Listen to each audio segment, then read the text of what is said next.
Hello and welcome students. आज हम लोग पढ़ेंगे जावा के एक्सप्रेशन के बारे में। जनरली एक एक्सप्रेशन क्या होता है हमें इसे समझना है। मैथ के अकॉर्डिंग अगर हम एक्सप्रेशन को समझते हैं तो बेसिकली नंबर्स और ऑपरेटर्स को जब हम कॉम्बिनेशन में यूज़ करते हैं तो वो एक एक्सप्रेशन कहलाता है अकॉर्डिंग टू मैथ। ठीक है, लेकिन जब हम जावा में बात करते हैं तो जावा के अंदर कई सारी चीज़ें आ जाती हैं। वहाँ पे वेरिएबल का कॉन्सेप्ट होता है, वहाँ पे कांस्टेंट का कॉन्सेप्ट होता है, वहाँ पे मेथड्स का कॉन्सेप्ट होता है। तो जब इन तीनों चीज़ों को हम एक पर्टिकुलर एक्सप्रेशन के अंदर डालते हैं जावा में तो वो जावा का एक्सप्रेशन कहलाता है। तो एक्चुअली में डेफिनेशन क्या हुई जावा के एक एक्सप्रेशन की? जावा के एक्सप्रेशन बेसिकली कॉम्बिनेशन है लिटरल्स, ऑपरेटर्स और मेथड्स का। जब इन तीनों चीज़ों को एक साथ कॉम्बिनेशन में लिखते हैं तो वो बेसिकली एक जावा का एक्सप्रेशन कहलाता है। फॉर एग्जांपल यहाँ देखिए 2 + 3 × 9 + SQ पैरेंथेसिस के अंदर 2 लिखा हुआ है।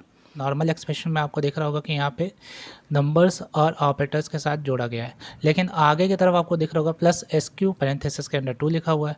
ये बेसिकली मेथड है, लेकिन इसके आगे का जो चीज़ है वो बेसिकली एक सिंपल एक्सप्रेशन कहलाएगा। एक मैथ की एक्सप्रेशन ऐसे ही देखने में लगती है, लेकिन मैथ की एक्सप्रेशन के आगे जब आप एक मेथड को भी लगा देते हो साथ में किसी ऑपरेटर के साथ तो वो बेसिकली एक जावा के एक्सप्रेशन में ट्रांसफॉर्म हो जाता है। ठीक है, या फिर ये भी आप कर सकते हो कि इसको जावा का एक्सप्रेशन बनाना है तो जावा के एक्सप्रेशन के लिए ये जो कांस्टेंट है यहाँ पे जो नंबर्स यूज़ कर रहे हो आप, नंबर्स को रिप्लेस कर दो वेरिएबल से तो भी वो एक जावा का एक्सप्रेशन निकलेगा। ठीक है, तो यहाँ पे आपको समझ में आ गया होगा कि जावा के एक एक्सप्रेशन किस तरीके से फॉर्म होती है। ठीक है, अब हम यहाँ पे समझेंगे कि जावा के जो एक्सप्रेशन होता है वो कौन कौन से तरीके के होते हैं जो हम लोग बना सकते हैं। तो यहाँ पे सबसे पहले आता है अर्थमेटिक एक्सप्रेशन। अर्थमेटिक एक्सप्रेशन ऐसे एक्सप्रेशन है जिसमें अर्थमेटिक ऑपरेटर्स का यूज़ करके एक एक्सप्रेशन को फॉर्म किया जाएगा।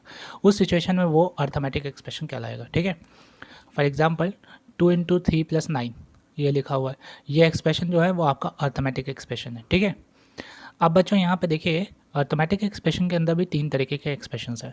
इनमें सबसे पहले आता है इंटीजर एक्सप्रेशन, फिर आता है फ्लोट एक्सप्रेशन और तीसरे नंबर पे आता है मिक्स्ड एक्सप्रेशन। ठीक है, इनमें सबसे पहले आता है इंटीजर एक्सप्रेशन। इंटीजर एक्सप्रेशन एक ऐसा एक्सप्रेशन है जिसके अंदर इंटीजर्स का यूज़ करके आप कोई एक्सप्रेशन फॉर्म करते हो। इस एक्सप्रेशन के अंदर जो रिजल्ट आता है वो भी इंटीजर में आता है, तो इसलिए हम इसे इंटीजर एक्सप्रेशन कहते हैं। फॉर एग्जाम्पल आपको एक दिया हुआ है, ए की वैल्यू यदि 5 दी है और ए का टाइप कैसा है, इंटीजर टाइप का है, तो उसमें एक एक्सप्रेशन फॉर्म किया जा रहा है a + 5 किया गया। जो रिजल्ट आएगा उसको x नाम के वेरिएबल के अंदर स्टोर कराएंगे और x क्या है, इंटीजर टाइप का।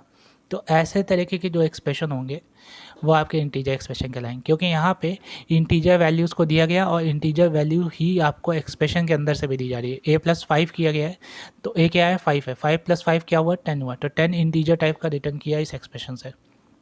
तो यहाँ पे a + 5 जो है वो इंटीजर एक्सप्रेशन है, ये ध्यान रखना। ठीक है, तो ये हो गया पहला एक्सप्रेशन आपका इंटीजर एक्सप्रेशन। दूसरे नंबर पे आता है रियल एक्सप्रेशन। रियल एक्सप्रेशन आपके ऐसे एक्सप्रेशन होते हैं जिनमें आप लोग रियल वैल्यूज़ को यूज़ करते हो। रियल वैल्यूज़ यानी कि फ्लोटिंग वैल्यूज़ का यूज़ करके जब आप कोई एक्सप्रेशन को फॉर्म करते हो तो वो आपके बेसिकली रियल एक्सप्रेशन कहलाते हैं।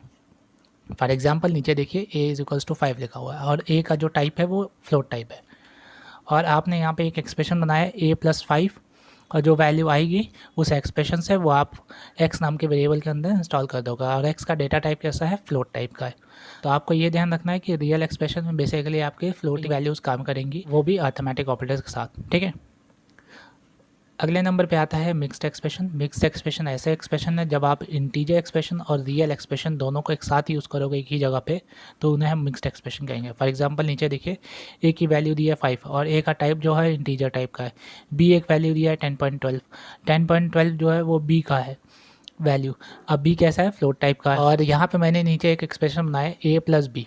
a + b बेसिकली एक एक्सप्रेशन है, लेकिन ये एक्सप्रेशन मिक्स्ड एक्सप्रेशन कहलाए क्योंकि इसके अंदर a और b जो है वो 2 डिफरेंट डेटा टाइप्स हैं। यहाँ पे आपको रिजल्ट तो बेसिकली फ्लोट में ही मिलेगा। ठीक है, लेकिन वो आपके ऊपर डिपेंड करता है, आप फ्लोट में लेना चाहो फ्लोट में भी ले सकते हो, आप चाहो तो उसको इंटीजर में भी ले सकते हो। यहाँ पे वेरिएबल जो भी आप असाइन करोगे उस एक्सप्रेशन की वैल्यू वहीं पे असाइन की जाएगी।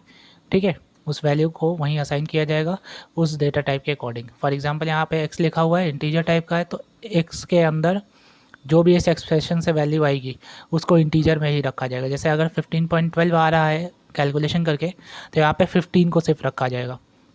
यदि यहाँ पे फ्लोट होता तो फ्लोट के मुताबिक यहाँ पे 15.12 आता। ठीक है, तो यहाँ पे ये भी आपको ध्यान रखना है कि मिक्स्ड एक्सप्रेशन कैसे काम करते हैं। ठीक है, नेक्स्ट एक्सप्रेशन है बेसिकली स्ट्रिंग एक्सप्रेशन। बच्चों स्ट्रिंग एक्सप्रेशन के अंदर जनरली आप यहाँ पे स्ट्रिंग्स का यूज़ करके एक एक्सप्रेशन को फॉर्म करता हो। नीचे देखिए यहाँ पे बच्चों एक ए नाम का वेरिएबल है और वो वेरिएबल बेसिकली स्ट्रिंग टाइप का है और उसके अंदर मैंने दो स्ट्रिंग्स को कॉन्कैटिनेट किया है और उसके अंदर असाइन किया है। जैसे ए का जो वैल्यू आ रहा है इस समय रश रॉय नाम से एक स्ट्रिंग है, वो उसमें स्टोर हो रही है। तो यहाँ पे ये होते हैं स्ट्रिंग एक्सप्रेशन। स्ट्रिंग एक्सप्रेशन के अंदर आप यहाँ पे कैरेक्टर्स भी यूज़ कर सकते हो, ठीक है। तो यहाँ पे कैरेक्टर्स भी यूज़ होते हैं स्ट्रिंग एक्सप्रेशन के अंदर। नेक्स्ट एक्सप्रेशन है आपका लॉजिकल एक्सप्रेशन। लॉजिकल एक्सप्रेशन आपके ऐसे एक्सप्रेशन है जिनमें आपको लॉजिकल वैल्यू ही रिटर्न की जाएगी एक्सप्रेशन से और वहाँ पे जो ऑपरेटर्स यूज़ किए जाएंगे वो सारे ऑपरेटर आपके रिलेशनल ऑपरेटर होंगे या लॉजिकल ऑपरेशन वाले ऑपरेटर्स होंगे। जैसे यहाँ पे less than, equal to, not equal to, जिससे आपको रिटर्न में मिले कोई पर्टिकुलर ट्रू या फॉल्स, ठीक है। तो ऐसे तरीके के जो एक्सप्रेशंस आपके फॉर्म होंगे वो बेसिकली आपके बूलियन एक्सप्रेशन या लॉजिकल एक्सप्रेशन होंगे, ठीक है। तो फॉर एग्जांपल नीचे देखिए एक्स एक वेरिएबल है और वो वेरिएबल का टाइप कैसा है, बूलियन टाइप का है, यानी कि यहाँ पे सिर्फ बूलियन वैल्यू को स्टोर किया जा सकता है।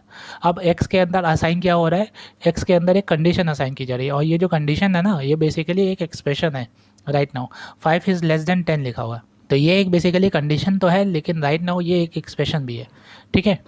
ये एक एक्सप्रेशन भी है, 5 इज़ लेस देन 10 लिखा हुआ है, कंडीशन क्या हो गई, ट्रू हो गई, और ये एक्सप्रेशन क्या हो गया, ट्रू हो गया। तो ट्रू होने पे ये रिजल्ट क्या देगा, ट्रू ही देगा। तो ट्रू को असाइन किया जाएगा एक्स के अंदर, तो एक्स के अंदर वैल्यू क्या होगी, राइट नाउ ट्रू होगी, ठीक है।